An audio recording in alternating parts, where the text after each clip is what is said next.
ठरलं तर मग या मालिकेच्या 29 जानेवारीच्या प्रोमोमध्ये आपण असं पाहणार आहोत की आता नागराजचा खरा चेहरा आता सर्वांसमोर येण्याची वेळ आलीय. नागराज सुमनसमोर आपल्या गुन्ह्यांची कबुली देताना अतिशय क्रूरपणे वागतो. नागराज सुमनला डेवचत म्हणतो, सुमन, तुला माहीत आहे का, तुला आणि महिपतला कोणी किडनॅप केलं होतं? ते मीच केलं होतं. एवढ्यावरच न थांबता तो 22 वर्षांपूर्वीचं काळं सत्यही बाहेर काढतो. तो म्हणतो की रविराज आणि प्रतिमा वहिनींच्या अपघाताचा खरा मास्टरमाइंड सुद्धा मीच आहे.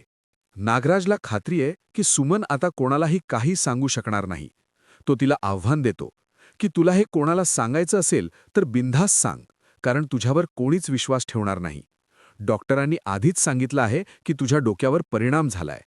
नागराजच्या या अंगावर येणाऱ्या आत्मविश्वासामुळे सुमन सुरुवातीला घाबरलेली दिसते. पण इथेच नागराजची मोठी चूक होते.